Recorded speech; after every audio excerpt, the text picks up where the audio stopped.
I have a theory about this. I call it psychological compensation, and once you see it, you will realize it explains everything about how our personalities change when we were surrounded by idiots. In my view, characters like Megamind and Alvin are only wild because they have what I call an external brake.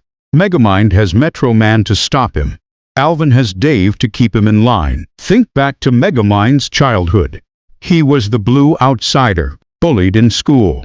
What does a kid do when they are constantly put in the corner and labeled as bad? They accept it as a psychological imprint. His brain went, fine, if I'm forced to be the bad guy, I'll be the best at being the worst. Megamind became addicted to predictable feedback. He commits a crime. Metroman stops him. Metroman is his external brake. When Metroman dies, Megamind's reality shatters. He's a villain, but there's no one left to stop him. He tries to create external compensation by making Titan.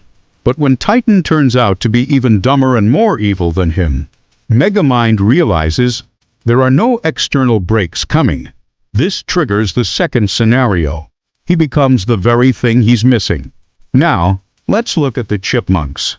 In Alvin and the Chipmunks 3, Chipwrecked, we see a perfect social experiment. In normal life, Alvin is pure chaos. Why? Because he has double brakes. First is Dave, second is Simon, logic and intellect.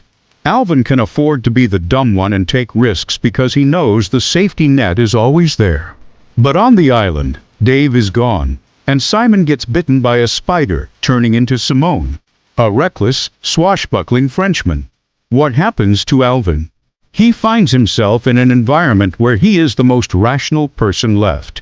This is a massive cognitive dissonance. His clown persona requires an audience and someone to tell him no. But now, there's only a terrified Theodore and a crazy Simone. Alvin implements internal compensation. He literally becomes the people he is missing. He starts nagging like Simon and taking charge like Dave. He turns into the smart nerd because that vacancy in the group is open. We often say things like, I'm not really talented, or I'm not a leader, but that's usually not a truth, it's a reference to your environment. If you grow up in a family where everyone is hyper-intelligent and responsible, it's psychologically cheap for you to be the fun, messy one. You're off the hook. But the moment you enter a room where everyone is genuinely more lost than you, your brain goes into shock. You have two paths. 1. Wait for a savior or external compensation who might never show up. 2. Become what the system lacks. It's amazing how fast the quietest person becomes a public speaker when everyone else is mute. We aren't a fixed set of traits. We are a puzzle piece that changes shape to fill the hole in our current reality. The takeaway. Megamind and Alvin teach us one powerful lesson. Your personality is an adaptive mechanism. If you feel stuck in the role of the fool or the failure, you might just be surrounded by brakes that are too strong. Sometimes, to become the hero or the genius, you just need to go somewhere where there isn't one.